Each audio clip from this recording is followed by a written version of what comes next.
Waste क्या है और इनको कैसे एलिमिनेट किया जा सकता है, यानी जो हमारा मेन इशू है identification and elimination of waste, तो हम उसके ऊपर बात करते हैं वेस्ट क्या है। सो मुदा जो है वो बेसिकली, मुदा का मतलब है वेस्ट यानी नॉन वैल्यू एडेड आइटम। तो जापान इसको मुदा कहता है, इसको वेस्ट कहता है इसको। तो जापान ने 7 किस्म की वेस्टेजेस को जो है वो बताया है कि 7 किस्म की वेस्टेजेस हैं जो हमारी प्रोडक्शंस के अंदर या हमारे वर्क प्लेस के ऊपर वेस्टेजेस होती हैं। सबसे पहली इसके अंदर जो है वो ओवर प्रोडक्शन है। हमारी नीड जो है वो 10,000 यूनिट्स की है कि हम एक महीने के अंदर 10,000 टन या 10,000 यूनिट जो है वो बेच सकते हैं, लेकिन हमारे प्लांट की कैपेसिटी जो है वो 12,000 यूनिट है। हम उसको इकोनॉमिकली चलाने के लिए क्या करते हैं कि 12,000 प्रोड्यूस कर लेंगे, 12,000 प्रोड्यूस करते रहेंगे, या 10,000 करेंगे तो कुछ आइडल कैपेसिटी होगी, हम कुछ दिनों के लिए प्लांट को बंद रखा करेंगे। प्लांट को रीस्टार्ट करने में खासतौर पे जो कंटिन्यूअस प्रोसेस के होते हैं जैसे फाइबर वगैरह के, तो उनको हीट करनी पड़ती है। उनको अगर वो थोड़ी देर के लिए भी बंद हो तो कई दिनों के बाद वो चल पाता है, या जैसे ग्लास की इंडस्ट्री है। तो हमारी जो ओवर प्रोडक्शन है वो हमारी वेस्टेजेस है, और बुनियादी वजह जो बहुत सारी वेस्टेजेस की है वो हमारी ओवर प्रोडक्शन। तो हम प्लांट का जो साइज है उससे बड़ा ले लेते हैं एक, या जितनी हमें सेल करनी होती है, जितनी हमारी प्रोडक्ट की डिमांड होती है, हम उससे ज्यादा बना लेते हैं कि हमारा प्लांट जो है वो इकोनॉमिकली चलता रहे। वो हमारा जो है उसके अंदर वेस्टेजेस और उसके अंदर वो कम से कम हो, उसके लिए हम क्या करते हैं, कंटिन्यूअसली हम अपने प्लांट को चलाते रहते हैं, और हमारे पास जो है वो 12,000 यूनिट बन जाते हैं, जबकि हमने बेचने 10,000 होते हैं। सो ये ओवर प्रोडक्शन जो है वो एक बड़ा डिफेक्ट है। उसके बाद दूसरा जो डिफेक्ट है वो करेक्शन या डिफेक्ट्स का है, कि जो डिफेक्ट्स आते हैं उनको हम दूर करने के लिए हमारी किसी भी चीज के अंदर मटेरियल की वजह से, या हमारी वर्कमैनशिप की वजह से, या हमारी मशीन की वजह से जो डिफेक्ट्स आते हैं उसको फिर हम दूर करते हैं। या तो हम उसको बी करके बेचते हैं, 30-40% सस्ता बेचते हैं उसको, या फिर उसके डिफेक्ट को रिमूव करने के लिए हम दोबारा मशीनिंग करेंगे, हम उसके अंदर कुछ मटेरियल ऐड ऑन करेंगे, लेबर हमारी लगती है। तो ये हमारे इस करेक्शन के अंदर जो है ये हमारी ये सारी ये वेस्टेजेस हैं, ये सब पैसे ज़ाये हो रहे हैं। उसके बाद हम आ जाते हैं इन्वेंट्री के ऊपर। इन्वेंट्री क्या है? बेसिकली हमारे पास जो स्टॉक पड़े, हम स्टॉक क्यों रखते हैं? वजह ये होती है कि हमें होता है कि शायद कस्टमर हमारा ज्यादा माल मांग ले तो हमें ज्यादा देना पड़े, तो हम माल बना के रख लें। हमारी मशीन में कोई ब्रेकडाउन आ गया या कोई बंदा गायब हो गया तो फिर हमारे पास माल नहीं होगा तो प्रॉब्लम आएगा, तो हम क्या करते हैं, फालतू माल बना के रख लेते हैं। ये सारा इन्वेस्टमेंट हमारा ब्लॉक हो जाता है। इन्वेंट्री की जो कैरिंग वैल्यू है वो अमूमन 30, 35, 40% तक होती है, जो एक इन्वेंट्री की कैरिंग वैल्यू होती है। तो हम अगर 1 लाख की चीज है तो उस पर 30,000 रुपए, 40,000 रुपए हम उस पर ज़ाये कर रहे हैं एनुअली। तो जबकि हमारे पास करोड़ों के माल होते हैं, करोड़ों की इन्वेंट्रीज होती हैं, तो आप देखिए कि हम कितने लाख रुपए ज़ाये कर रहे होते हैं। तो इन्वेंट्री जो है उतनी ही होनी चाहिए जितनी हमारी जरूरत है। आपने सुना होगा जस्ट इन टाइम का जापान का कंसेप्ट है इन्वेंट्री का। अब वो जस्ट इन टाइम प्रोडक्शन पे आ गए कि जब आपको जितनी प्रोडक्शन की जिस वक्त जरूरत हो उतना ही आप काम करें। डिपार्टमेंट ए उतना ही काम करे जितना डिपार्टमेंट बी को जरूरत है, जितने यूनिट्स पे डिपार्टमेंट बी ने काम करना। उसके बाद फिर मोशन है, मूवमेंट है, हमारे वर्कर की मूवमेंट है कि माल उसके पास जो है वो कहीं से लेकर आ रहा है, टूल्स कहीं से लेकर आ रहा है, कोई पार्ट्स चाहिए तो वो कहीं से लेकर आ रहा है, वो मूवमेंट करता चला जा रहा है। तो उसके अंदर वो हमारी जो ओवर हमारी मूवमेंट है वो एक नुकसान है ना। तो वो सारा दिन में आप देखिए कि एक वर्कर कितना फालतू मूव कर रहा है, और अगर 25, 50, 100 वर्कर मूव कर रहे हैं तो कितना नुकसान हो रहा है। उसको अगर हम कन्वर्ट करें वेजेस के अंदर तो कितना नुकसान हो रहा है। ओवर प्रोसेसिंग, हम उसको चीज को ओवर प्रोसेस कर रहे हैं, हम उसका टेम्परेचर या प्रेशर है जितना चाहिए उससे ज्यादा रख रहे हैं तो वो नुकसान हो गया। जिस स्पीड पे चलना चाहिए उससे कम स्पीड पे हम चला रहे हैं तो भी हमारा नुकसान हो गया।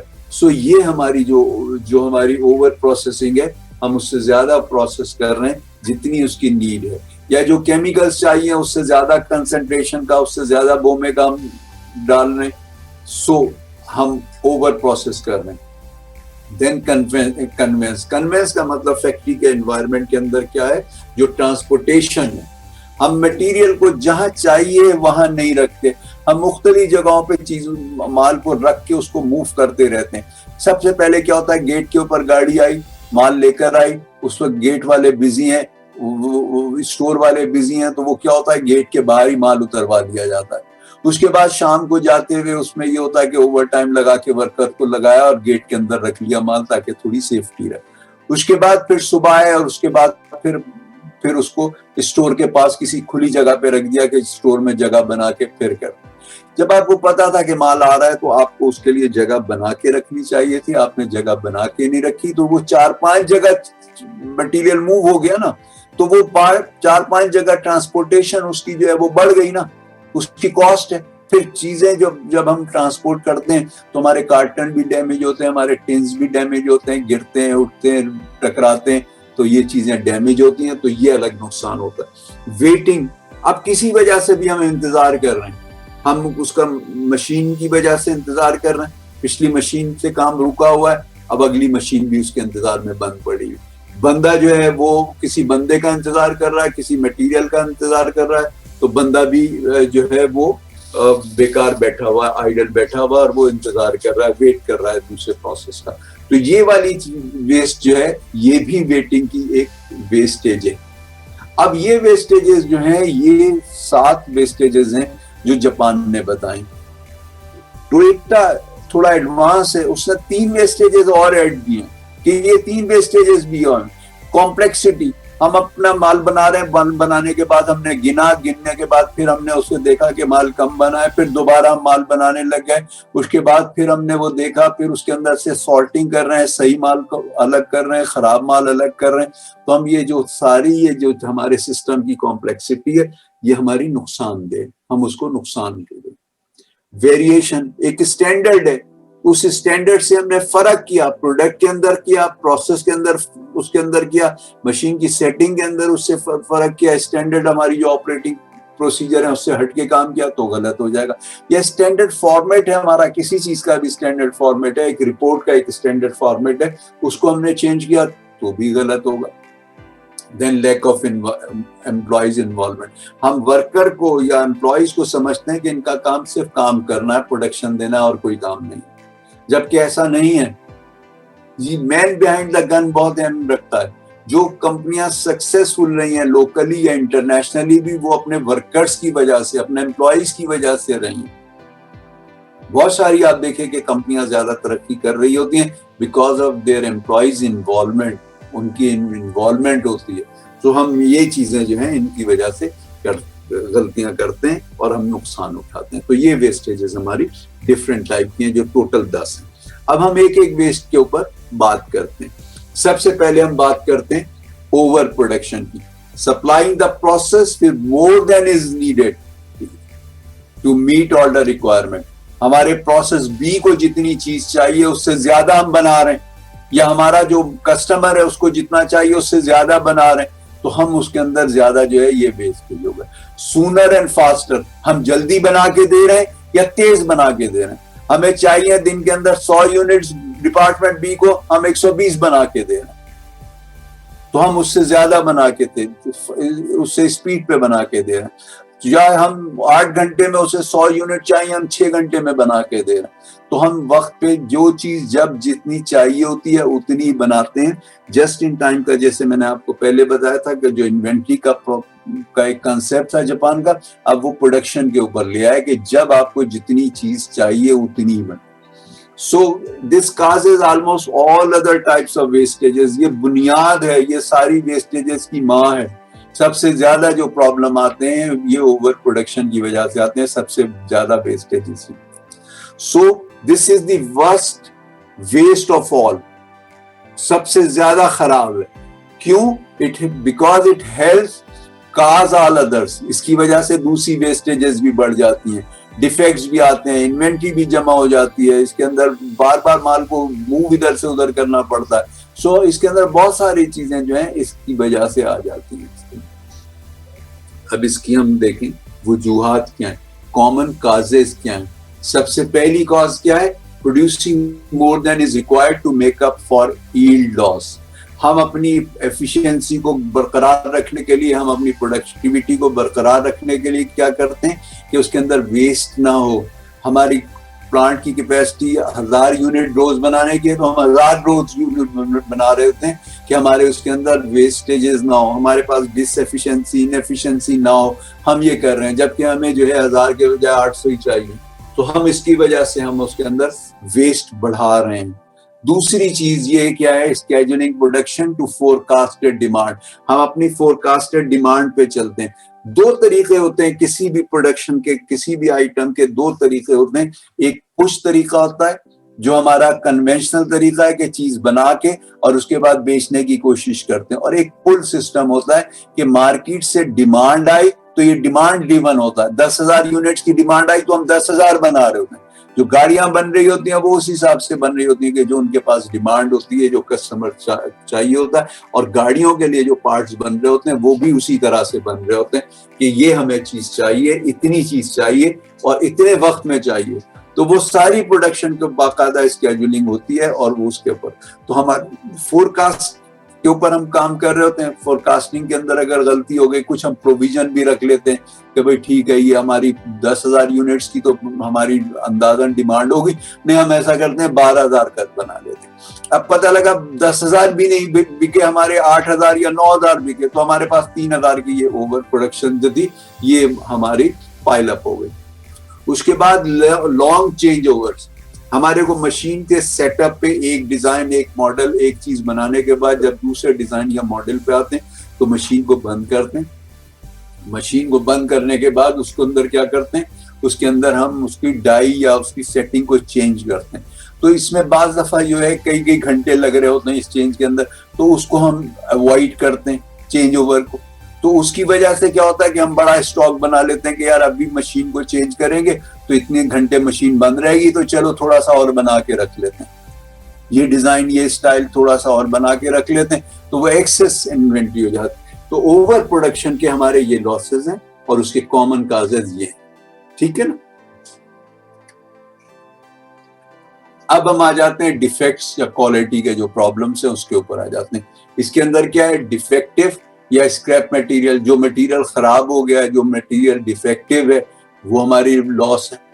फिर इस डिफेक्ट को देखने के लिए, चेक करने के लिए, इंस्पेक्शन करने के लिए जो कॉस्ट है वो हमारा नुकसान है ना। जो वर्कर लगे हुए हैं या जो हमारे सीनियर्स लगे हुए हैं उसे चेक करने के लिए, तो ये सारे उनकी जो भी वेजेस हैं, सैलरीज हैं, वो नुकसान हो रही है उसको।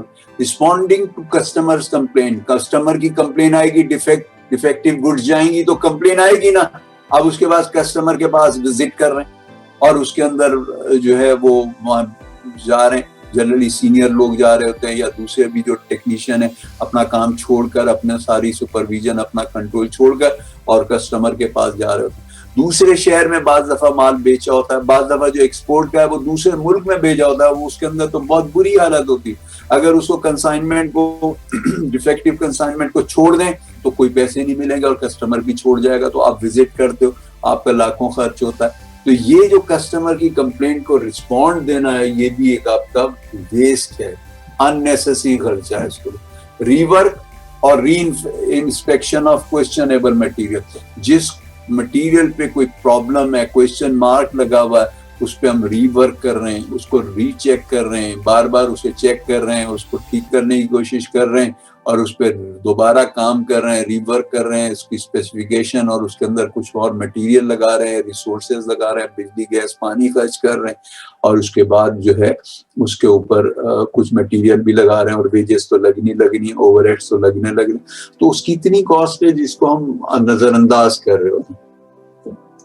अब इसके अंदर हम देख लेते हैं कॉमन काजेस क्या है, इसकी वजूहात क्या है। तो emphasis on down stream inspection, हमारा ये होता है कि यार अगला बंदा देख लेगा, अगला डिपार्टमेंट वाला देख लेगा, हमारा पाल जहां से अगले डिपार्टमेंट में जाएगा तो वो इस वेस्ट को या इस जो डाउट लग रहा है, ये डिफेक्ट लग रहा है वो देख लेंगे, या जो नेक्स्ट बंदा है मैं तो माल को आगे कर दूं, प्रोसेस करके इसको आगे दे दूं, तो अगला बंदा देख लेगा इसमें प्रॉब्लम होगा।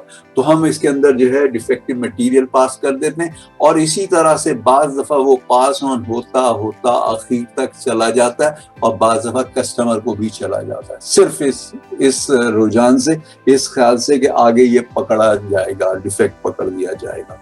उसकी वजह से लैक ऑफ स्टैंडर्ड वर्क, हमारे पास स्टैंडर्ड ऑपरेटिंग प्रोसीजर्स नहीं बने हुए होते कि हमने काम कैसे करना है, क्या करना है, कितनी देर क्या काम करना है, कितनी देर मशीन पे रहेगा, कितनी देर उसको टेम्परेचर पे रहेगा, किस टेम्परेचर पे रहेगा, किस प्रेशर पे रहेगा, किस स्पीड पे रहेगा।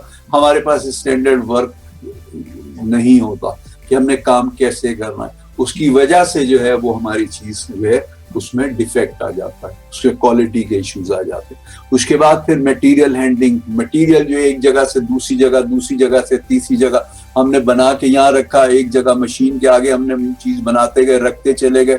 उसके बाद ज्यादा जमा हो गया तो थोड़े से फासले पे डिपार्टमेंट में रख दिया, फिर थोड़े से और फासले पे रख दिया। उसके बाद अगले डिपार्टमेंट को उसने उठाया, उसने एक जगह डाल दिया, उसके बाद फिर उसने मशीनिंग पे जहाँ लेके जाना था वहां रख दिया। तो इसी तरह से हर डिपार्टमेंट के अंदर अगर हम देखें तो हमारी बात चीजें जो हैं वो एक एक दफा की जो हैंडलिंग होनी चाहिए थी 5 डिपार्टमेंट में 5 दफा हैंडल होना चाहिए, तो वो 50 दफा हैंडलिंग होती है। उसकी वजह से क्या है, उसकी वजह से ट्रांसपोर्टेशन कॉस्ट भी होती है और चीज बार बार उठाने रखने के अंदर डैमेज भी हो जाती है, उसकी वजह से हो जाता है। फिर प्रोसेस डिजाइन के अंदर कोई डिफेक्ट है कि हमारे इक्विपमेंट में कोई फॉल्ट है, हमारा इक्विपमेंट पूरी तरह से वो जो है उसकी प्रिवेंटिव मेंटेनेंस नहीं की हुई, उसके अंदर डिफेक्ट आ रहा है और वो माल बनता चला जा रहा है और हम उसको देख नहीं रहे कि ये तो जब आगे जाएगा तो चेक हो जाएगा या फाइनल इंस्पेक्शन के ऊपर अगर कोई डिफेक्ट आएगा तो रोक दिया जाएगा, तो उसकी वजह से हमारा नुकसान होता है। सो ये क्वालिटी के डिफेक्ट्स हैं जो हमारे बहुत सारे डिफेक्ट्स होते हैं और ये मेजर डिफेक्ट्स हैं जिसकी वजह से अक्सर कंपनियां नुकसान में जा रही होती हैं। उनके पास माल ढेर पड़ा होता है, खासतौर पे हमारी ऑटो इंडस्ट्रीज के अंदर ढेरों माल पड़ा होता है। इसी तरह textile industry, leather industry, engineering industry, उसके अंदर ढेरों माल हमारा जो है क्वालिटी डिफेक्ट की वजह पड़ा होता है। उसको सस्ता आधी कीमत पे कोशिश करते हैं बेचने की और जब वो नहीं बिकता तो फिर हम वजन के हिसाब से शेरशाह वालों को बेच देते हैं, कबाड़ियों को हम बेच देते हैं, जिससे हमारे रॉ मटेरियल के पैसे भी कवर नहीं होते। सो ये हमारी बहुत बड़ी वेस्टेज है जिसको हम नजरअंदाज करते हैं और उसकी वजह से, उस क्वालिटी डिफेक्ट की वजह से अगर कस्टमर को चला गया तो भी नुकसानदेह। तो जाहिर कस्टमर हमारा जो है उनसे कम जो है वो उसकी कंपनसेशन मांगेगा और अगर कस्टमर को नहीं गया और वो रुक गया माल हमारा तो भी हमारा नुकसान है। तो उसको ठीक करने में जो हमारा नुकसान है वो भी। तो ये हमारे डिफेक्ट्स के बाद इस डिफेक्ट्स के हवाले से, क्वालिटी डिफेक्ट के हवाले से एक 10 और 100 का एक रूल चलता है। 1 10 100 का रूल जो उसमें चलता है क्वालिटी के अंदर वो ये है कि अगर जिस जगह पर डिफेक्ट आए वो बंदा या वो मशीन पर वो डिफेक्ट रुक जाए तो $1 का लॉस, सिर्फ $1 का लॉस होगा। जिस स्टेज पे ये डिफेक्ट आए उसी स्टेज पे रोक दिया जाए तो $1 का लॉस होगा। अगर हमारा ये हर मशीन से, हर प्रोसेस से, हर बंदा इसको निकाल के आगे बढ़ाता रहे और फैक्ट्री के अंदर फाइनल फिनिश जब प्रोडक्ट है वहां इंस्पेक्शन के अंदर रोक लिया गया, वहां उसमें रीचेकिंग के अंदर ले लिया, उसको री इंस्पेक्शन में ले लिया और उसको उसके डिफेक्ट दूर करने में उसको वहां पे कर लिया तो $10 का लॉस है हमारा। और अगर ये कस्टमर जो चला गया तो $100 का लॉस, जो वो कंप्लेन करेगा, जो हमें छोड़ के चला जाएगा या हमसे कंपनसेशन लेगा या हमारी गुडविल खराब होगी या हमसे आइंदा काम नहीं करेगा तो ये $100 का नुकसान, या रिटर्न कर देगा तो ये $100 का हमारा सेल्स का नुकसान हो जाएगा। तो एक नुकसान जो हम $1 पे कर सकते थे वो हमने $100 का किया, तो $100 के नुकसान पे हम सरवाइव नहीं कर सकेंगे। हाँ, $1 के जो नुकसान है उस पे हम सरवाइव कर सकते हैं। सो ये एक प्रिंसिपल है 1, 10 और 100। तो हमें कोशिश करनी चाहिए कि जिस स्टेज के ऊपर कोई डिफेक्ट है उसी स्टेज के ऊपर वो डिफेक्ट को रोक लिया जाए। हम अपने वर्कर्स को, हम अपने स्टाफ को एनकरेज करें कि आपसे कोई सवाल नहीं होगा, आप रोक दो उसे, क्योंकि वो घबरा के उनको ये होता है कि सवाल जवाब होगा, ये पूछा जाएगा कि ये क्यों डिफेक्ट हुआ, ये क्यों खराबी हुई, तो हमें प्रॉब्लम आएगा। तो इसके लिए वो क्या करते हैं कि वो उसको माल को आगे जाने देते हैं। तो इसलिए उनको उनको यकीन होना चाहिए हमारे वर्कर्स को और स्टाफ को कि उनसे कोई सवाल नहीं पूछा जाएगा। जिसका माल का कोई पीस भी खराब होता है, जिस स्टेज पे खराब होता है, उस स्टेज पे रोक के एक साइड पे रख दो। अलग एक टीम आएगी जो उसके ऊपर काम करेगी और तुमसे कोई सवाल जवाब नहीं होगा। और अगर हम सवाल जवाब नहीं करेंगे, कोई ब्लेम गेम नहीं होगा कि इसके अंदर तुम जिम्मेदार थे, तुम्हारी गलती हुई, तुमसे यूं हुआ, कोई ब्लेम गेम नहीं होगा, तो ये माल वहां रुकता जाएगा। तो हमें अपने वर्कर्स को एनकरेज करना चाहिए कि जो माल जिस जगह पर डिफेक्ट आता है उस जगह पर वो रोक दें, उसको आगे ना बढ़ाएं। आगे बढ़ेगा तो उस पर और रिसोर्सेज लगती चले जाएंगी ना, मटेरियल की भी लगेंगी, बिजली गैस पानी भी लगेगा, ह्यूमन रिसोर्सेज भी लगेंगी, मशीनिंग भी उसके अंदर जाए होगी। लेकिन आगे बढ़ते बढ़ते वो चीज जाए हो जाएगी ना। और हो सकता है कि जो हमें $1 का नुकसान होना वो $100 का नुकसान हो जाए। तो $100 के नुकसान के ऊपर कंपनियां सरवाइव नहीं करती। जो हमारी हजारों फैक्ट्रियां बंद हुई हैं वो मोस्टली इसी वजह से बंद हुई।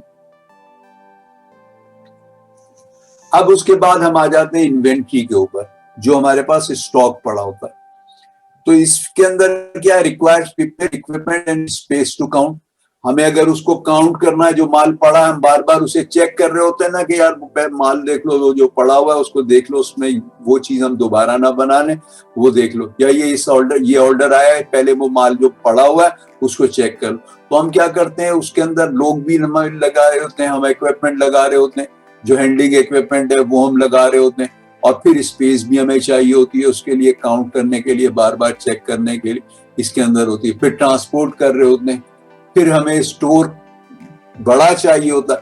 अगर हमारे पास फर्ज कीजिए कि एक वक्त में हम अपने पास 100 कार्टन रखते हैं, तो उसके लिए हमें एक तादाद चाहिए होगी, स्टाफ की जगह चाहिए होगी, वो सारा कुछ चाहिए होगा। लेकिन अगर 100 के बजाय हम 1000 कार्टन रखते हैं, 1000 कार्टन की इन्वेंट्री रखते हैं, तो 10 गुना ज्यादा होगा ना। जगह भी ज्यादा चाहिए होगी, डेप्रिसिएशन भी ज्यादा लगेगा, टूट भी ज्यादा होगी, काउंटिंग और इसके लिए भी ज्यादा टाइम लगेगा, इंश्योरेंस के भी ज्यादा पैसे लगेंगे, और पैसे भी हमारे कैरिंग कॉस्ट के ब्लॉक होंगे, जो जनरली 35 से 40% हमारी इन्वेंट्री की जो कॉस्ट होती है उसका 35-40% उसके ऊपर ये खर्चे जो मैंने आपको इतने बताए ये लग जाते हैं। And if we do not get orders, the material will become obsolete and thrown away.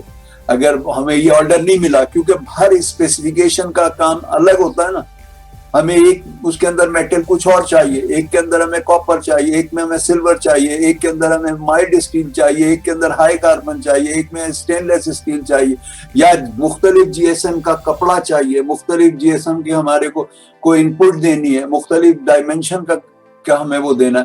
तो वो कस्टमर टू कस्टमर उसकी रिक्वायरमेंट, उसके साइज की, उसकी स्पेसिफिकेशन की, उसके साइजेस डिफरेंट चाहिए ना। अब वो हमने बना के रख लिया, अब हम इंतजार कर रहे हैं कि कस्टमर को आए, हमसे खरीद ले। अब पता लगा कोई कस्टमर नहीं आ रहा, तो अब इसको क्या होगा, ये इसको हमें फेंकना पड़ेगा ना, यानी कचरे के हिसाब से बेचना पड़ेगा ना। तो उससे तो हमारी मटेरियल की भी कॉस्ट रिकवर नहीं होगी, बाकी रिसोर्सेस की का हमारी कॉस्ट रिकवर होगी। तो हमें इसके अंदर ये नुकसान होता है इसके अंदर। Then inventory is often used to help hide other waste. इसमें एक बड़ा मसला ये होता है कि इन्वेंट्रीज पड़ी होती हैं, तो उसके पीछे क्या होता है, जो डिफेक्टिव माल है वो रख दिया जाता है। जो डिफेक्टिव मटेरियल होता है, चाहे वो रॉ फॉर्म में हो, चाहे वो सेमी प्रोसेस हो, चाहे सेमी फिनिश हो या फिनिश हो, जो डिफेक्टिव माल है, अच्छे माल के पीछे, कार्टनर्स के पीछे वो डिफेक्टिव खराब माल रख दिया जाता है। तो ये कॉस्ट हमारी वो छुप जाती है, और हम समझ रहे होते हैं कि माल सही पड़ा हुआ है, हमारे पास इतने कार्टन पड़े हैं। जब हम वो कार्टन खोल के देने लगते हैं तो पता लगता है कि ये तो माल खराब है, तो हमारा नुकसान हो गया ना उसके अंदर। अब इसकी वजूहात क्या है, हमें इन वजूहात को, जो चीजों की वजूहात है, मेनली हमें इन वजूहात को कंट्रोल करना पड़ेगा और इन्हें समझना पड़ेगा। सबसे पहली वजह जो है ओवर प्रोडक्शन की है। जितना माल बेचना था, जितना माल डिलीवर करना था, जितना शिप करना था, उससे ज्यादा हमने बना लिया। तो सबसे बुनियादी चीज ये। उसके बाद पुअर इक्विपमेंट लेआउट हमारी इक्विपमेंट की जो है वो प्रॉपर नहीं बनी हुई। मशीन नंबर 1 के बाद मशीन 2 पे जाना है, मशीन 2 दूसरे डिपार्टमेंट के अंदर है, वहां गया माल, वहां से फिर तीसरी मशीन जो मशीन एक के बाद है उसके साथ चला गया। इस तरह से हमारा जो है वो प्रॉपर लेआउट नहीं है। हमारी जो जो चीजें हैं, गुड्स हैं, हमारे जो कार्टन्स हैं, जो हमारा मटेरियल है, जो सेमी प्रोसेस है, वो इधर से उधर मूव कर रहा है। उसकी वजह से जो है वो एक्स्ट्रा माल हमारे पास पड़ा होता है। Then long change over time, हमारी मशीनों के अंदर जो है वो जो हम डाइयां लगाते हैं या हम उसके अंदर जिग्स और टूल्स जो चीजें चेंज करते हैं एक डिजाइन से दूसरे डिजाइन को चेंज करने के लिए, बाज़ दफा घंटों लगते हैं, उसके अंदर घंटों लगते हैं उसको चेंज ओवर करने पे। अब जापान ने क्या किया, उसके अंदर SMED दिया है, single minute exchange of die, कि एक सिंगल डिजिट के अंदर जो है वो डाई चेंज होगी। कोई भी सेटअप होगा तो सिंगल डिजिट यानी 9 मिनट के अंदर अंदर होगा, उस पर 10 मिनट भी नहीं लगेंगे। और उसका टारगेट रखते हैं कि 1 मिनट तक हम इसे कोशिश करेंगे आए। और इसी तरीके से अगर जापान देखे तो अपनी गाड़ियों के अंदर जो है वो अपनी जो फॉक्सवैगन जो है, जो टोयोटा से पहले थी, मौजूद थी टोयोटा से पहले, वो अपनी असेंबली लाइन के अंदर जब दूसरे मॉडल की गाड़ी बनाती थी तो 36 दिन लगते थे उसे चेंज करने में। 36 दिन लगते थे उसको एक डिजाइन से दूसरे डिजाइन, एक मॉडल से दूसरे मॉडल के ऊपर चेंज करने में। क्योंकि जो हमारी गाड़ियों की जो फैक्ट्रियां होती हैं उसके अंदर अमूमन 1 या 2 असेंबली लाइन होती हैं और उस पर वो कई मॉडल कई डिजाइन बना रहे होते हैं। जब एक मॉडल से दूसरे मॉडल पे चेंज करना होता है तो उसे असेंबली लाइन को चेंज करना पड़ता है, उस डिजाइन उस मॉडल के हिसाब से, उसकी डायमेंशंस के हिसाब से, उसकी रिक्वायरमेंट्स के हिसाब से, उसके पार्ट्स के हिसाब से। अब टोयोटा ने जो है वो उसको टारगेट नहीं किया 36 दिन को, उन्होंने अपने तौर के ऊपर उसको वो किया और वो single minute exchange of die के हिसाब से उन्होंने उस कॉन्सेप्ट के हिसाब से उसके अंदर बार बार उसमें चेंजेस लाते चले गए, कुछ चीज़ों की अटैचमेंट बनाते गए, कुछ चीज़ों की एडजस्टमेंट करते रहे, कुछ के लिए जो है वो उसके अंदर मोटराइज उन्होंने चीज़ें इस्तेमाल की, पावर्ड मशीनें इस्तेमाल की, उसके लिए टूल्स इस्तेमाल किए। और उसके बाद फिर उनका जो चेंज ओवर टाइम था, जो 36 दिन फॉक्सी को लग रहा था, फॉक्सवैगन को, वो उन्होंने 10 मिनट में चेंज करना शुरू कर दिया, एक डिजाइन से दूसरे डिजाइन पे लाने के लिए अपनी असेंबली लाइन को। ये देखिए कितनी बड़ी अचीवमेंट। तो आप अपने यहाँ की जो मुख्तलिफ मशीनों की सेटिंग है उसके लिए टारगेट रखें single minute exchange of die का, उसके अंदर अपना ग्रुप बना ले, जो लोग करने वाले उनको ये एक्सरसाइज दें, वो अपने तौर पे आउट ऑफ बॉक्स जाके सोचें कि यार ये काम यूं नहीं यूं करेंगे तो हम बेहतर होगा। ये 2-3 चीजें एक साथ हम पहले जोड़ के रख दें ताकि हमारा टाइम कम से कम लगे, तो वो हम उसके अंदर जो है चेंज ओवर टाइम जो है उसको कम से कम रखें। और जनरली बाज़ जगहों पे जो है वो सारा दिन लग जाता है एक डिजाइन से दूसरे डिजाइन में आने के लिए। उसकी वजह से क्या होता है, हम फालतू माल बना के रख लेते हैं कि हम एक ही दफा जो है चीज बना के रख लेते हैं, बार बार चेंज ना करना पड़े, डिफरेंट साइजेस पे डिफरेंट गेजेस के ऊपर उसको मशीन को बार बार छेड़छाड़ ना करने पड़े।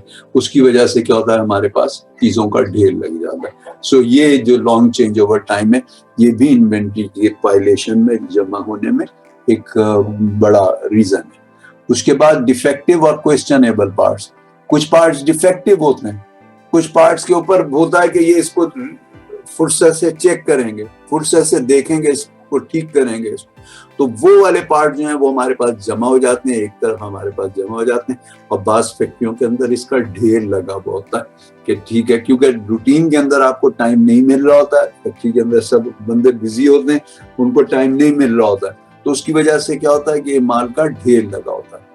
उसके बाद मिसमैच प्रोडक्शन स्पीड, एक मशीन जो है वो आपकी 100 RPM पे चल रही है, दूसरी मशीन जो है वो आपकी 80 RPM पे चल रही है, तीसरी मशीन 120 RPM पे चले, तो इनकी प्रोडक्शन आउटपुट डिफरेंट आएगी ना। तो मुख्तलिफ जो स्पीड्स हैं, अगर वो मुख्तलिफ प्रोसेसेस की, मुख्तलिफ मशीनों की, मुख्तलिफ डिपार्टमेंट की अगर production speed, finishing speed different होगी तो क्या होगा, माल एक्यूमुलेट होता चला जाएगा ना।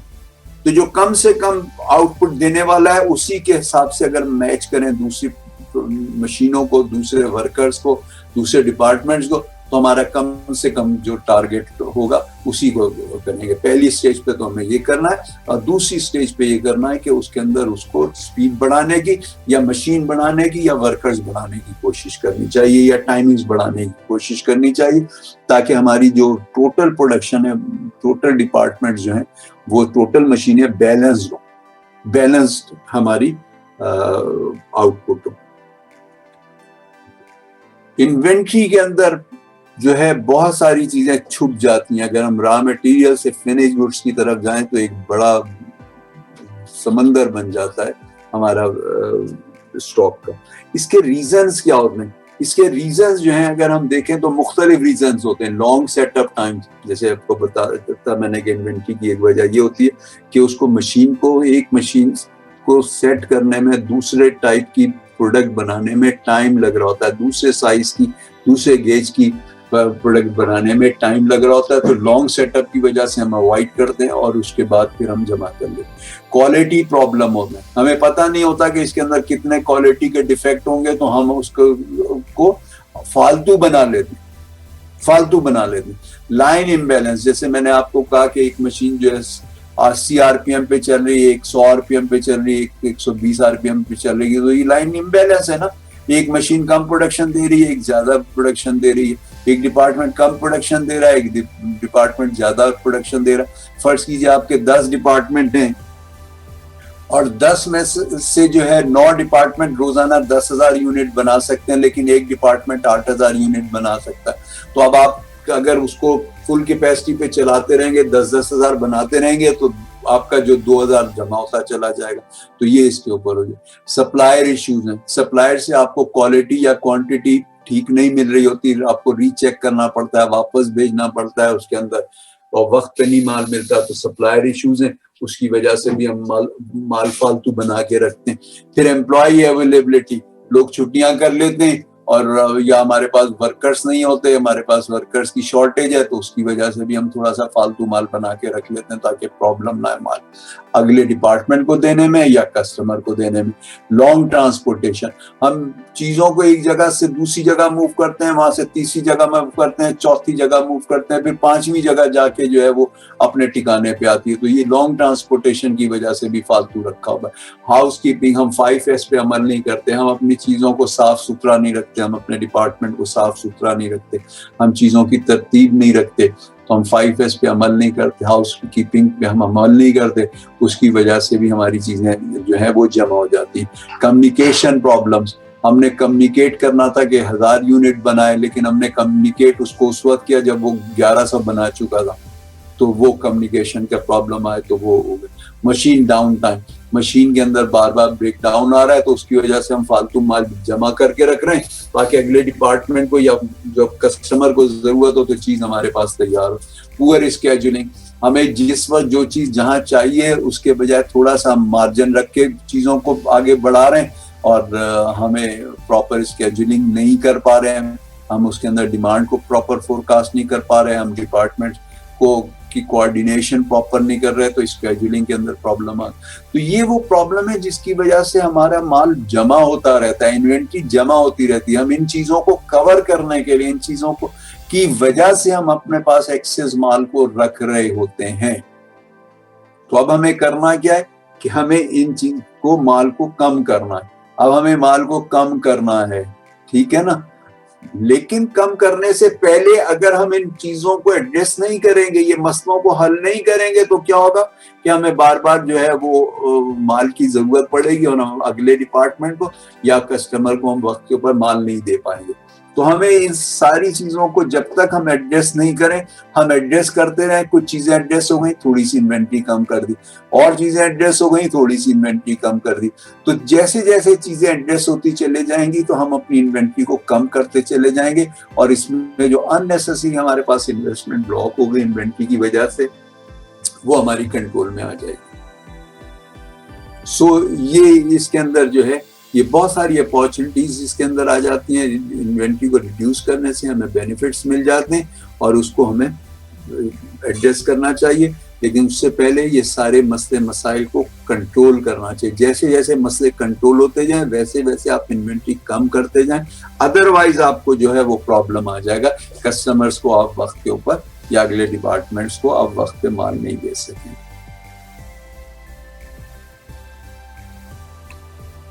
अब उसके बाद वेस्ट ऑफ मोशन हो गया। अब इसका इस बंदे का असेंबली पॉइंट तो ये है ना, यहाँ पे उसे असेंबली करना। अब यहाँ पर वो पार्ट्स को असेंबल करते जा रहा है, उसके बाद उसको किसी टूल की जरूरत पड़ी और उसके बाद वो पता लगा जी वो टूल के लिए वहां जा रहा है, वहां सारे टूल्स पड़े हुए, जिग्स पड़े हुए, वहां से उठा के लाया, ये काम किया, ये काम हो गया, फिर वहां रख के आ रहा है, फिर किसी और चीज की जरूरत हो रही, फिर जा रहा है। और डिपार्टमेंट्स आप देखें फैक्ट्रियों के कितने कितने बड़े होते हैं, 100 200 फुट लंबे होते हैं। और उसके बाद कोई चीज, क्योंकि यहाँ पर जगह नहीं है कहीं रखने की, तो हमने कहा चलो जी ये जगह खाली है, यहाँ पर हम ये चीजें रख देंगे। लेकिन ये नहीं सोचते कि ये इसका टाइम कितना वेस्ट। तो हमें जो है इसके लिए कोशिश करनी चाहिए कि यहाँ पर उसकी जगह नजदीक बना के दें, चाहे कोई तोड़फोड़ करनी पड़े, कोई चीज शिफ्ट करनी पड़े, हम उसके नजदीक उसे बना के दें ताकि ये एक्सेसिव टाइम ना हो।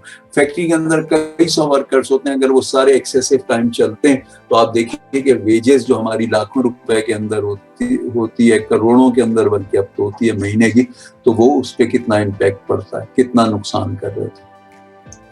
अच्छा, तो इसी तरीके से एक और चीज भी होती है, ये उसका असेंबली पॉइंट है। यहाँ पर वो उसने खड़ा होकर काम कर रहा है, उसको ऊंचा होना पड़ रहा है, तो उसके नीचे कोई एक स्टैंड रख दिया जाए ताकि वो आसानी से उस पर खड़ा हो और उसके बाद अपना काम कर ले, अगर हाइट ज्यादा है, ताकि एक उसका पोस्चर जो है वो सही हो। दूसरी बात ये कि यहाँ पर स्टैंड जो वो उसके अंदर डायरेक्ट उसका पैर जो है वो उस स्टैंड पे पड़े।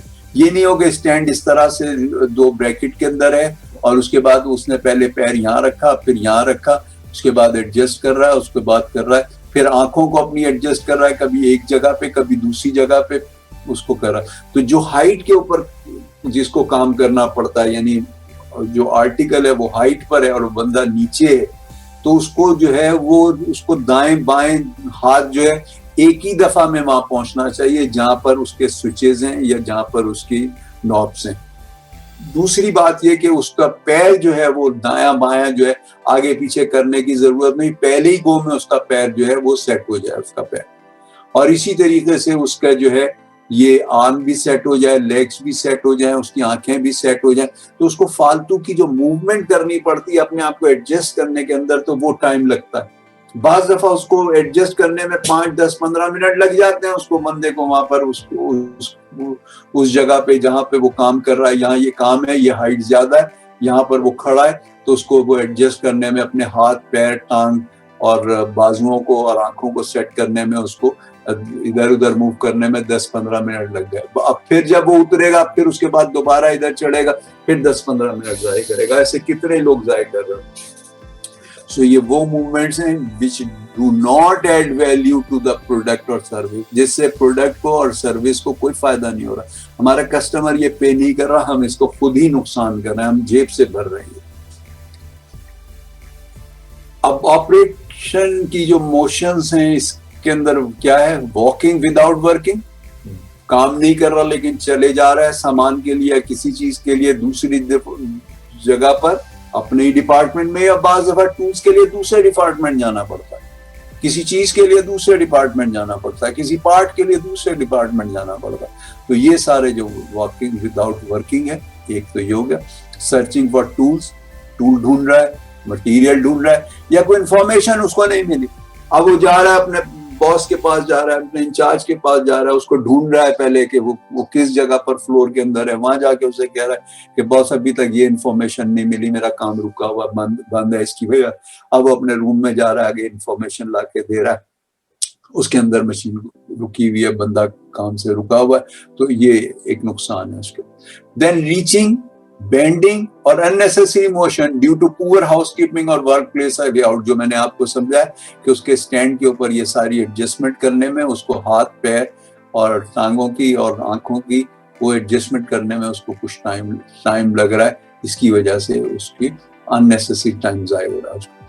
So process is not design with employees in mind. हमने प्रोसेस को डिजाइन नहीं किया कि इसको किसी बंदे ने चलाना है, किसी बंदे ने काम करना है। उसकी हाइट कम भी हो सकती है, उसकी हाइट ज्यादा भी हो सकती है, तो उसको किस तरह से हमें उसको एडजस्ट करना चाहिए, मशीन को किस तरह एडजस्ट करना चाहिए, मटेरियल्स को कैसे एडजस्ट करना चाहिए, मूवमेंट को कैसे एडजस्ट करना चाहिए, हम इसको नजरअंदाज कर लेते हैं। सो ये बहुत सारी इसकी एग्जांपल्स हैं। अब इसकी काजेस पे हम आ जाते हैं, इसकी वजूहात क्या है। पुअर वर्क स्टेशन लेआउट, हमारी वर्क स्टेशन लेआउट पुअर है, हमारे जो बार बार टाइम ज़ाया हो रहा है उसके लिए हम तोड़ फोड़ करके और उसके बाद एडजस्ट कर लें ताकि वो आइसोलेटेड ऑपरेटर, एक ऑपरेटर बंद उसके अंदर सेल के अंदर काम कर रहा है, उसको पता नहीं है बाहर की पोजीशन क्या है, आइसोलेट हुआ हुआ है वो, उसकी वजह से। शेयर टूल्स हैं, एल की को शेयर किया जा रहा है, प्लायर को, स्क्रू ड्राइवर को शेयर किया जा रहा है, तो वो एक बंदा दूसरे से ले रहा है, दूसरा तीसरे से ले रहा है और इधर से उधर पे ढूंढ रहे हैं उसके अंदर। तो टूल होना चाहिए, हर बंदे के पास अपना अलग इंडिपेंडेंट टूल होना चाहिए जो किसी को नहीं है।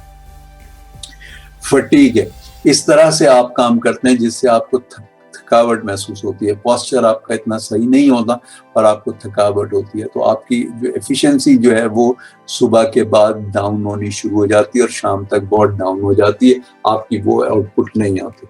Then work station congestion, congested है, वर्क स्टेशन कंजस्टेड है, वहाँ पर जो आपकी प्रॉपर वॉकवेज नहीं है, प्रॉपर आपकी लेआउट्स नहीं है मशीनों की, आपके वॉकवेज नहीं है, आपके कोई भी आपका जो कंजस्टेड हो गया उसकी वजह से आपके आउटपुट वो नहीं आ रही है। सो ये रीजंस हैं मोशन के लॉसेस का, मूवमेंट के लॉसेस का, वर्कर के मूवमेंट का जो लॉस होता है उसका ये रीजन है। अब उसके अंदर हम आ जाते हैं प्रोसेसिंग के ऊपर। प्रोसेसिंग के ऊपर जो है doing more than is necessary to produce an effective functioning product, उससे ज्यादा काम करना, उससे ज्यादा काम करना, उससे ज्यादा प्रोसेस करना। एक चीज जो है वो 100 डिग्री के टेम्परेचर पे जो है वो सही बन जाती है, आपने 100 के बजाय 120 डिग्री पे काम किया तो ये नुकसान हो गया ना आपका। आपको एक चीज जो है 15 PSI के ऊपर सही काम करती है, आपने मशीन को 20 PSI पे रखा है, या 5 PSI के ऊपर आपको एक चीज चाहिए, आप उसे 15 PSI पे रख रहे हो। जैसे बॉयलर के हमारे जो है बाज़ दफा प्रेशर ज्यादा होता है, उससे कम प्रेशर पे काम चल सकता है।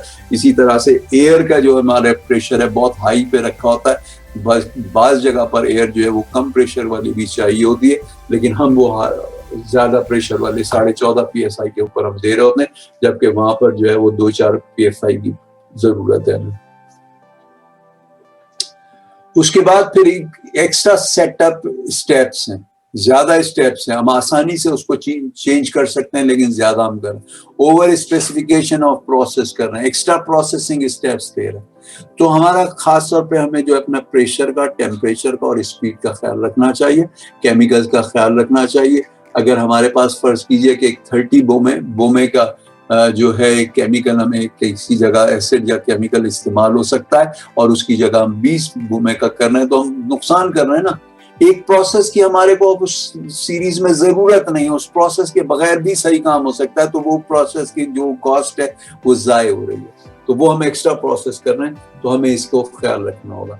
अब इसकी जो वजूहात हैं वो क्या है, lack of standard work of processes, standard operating procedures नहीं है, उसकी वजह से हो रहा है। हर बंदा अपनी मर्जी से या अपनी सोच के, अपनी सूझबूझ के हिसाब से उसको काम को कर रहा है कि इसको स्लो कर लो, इसको थोड़ा सा ज्यादा टेम्परेचर दे दो, ये चीज बेहतर हो जाएगी, जबकि उसकी जरूरत नहीं है। इक्विपमेंट ओवर डिजाइन, इक्विपमेंट आपका ओवर डिजाइन है, आपको उसकी जरूरत नहीं है।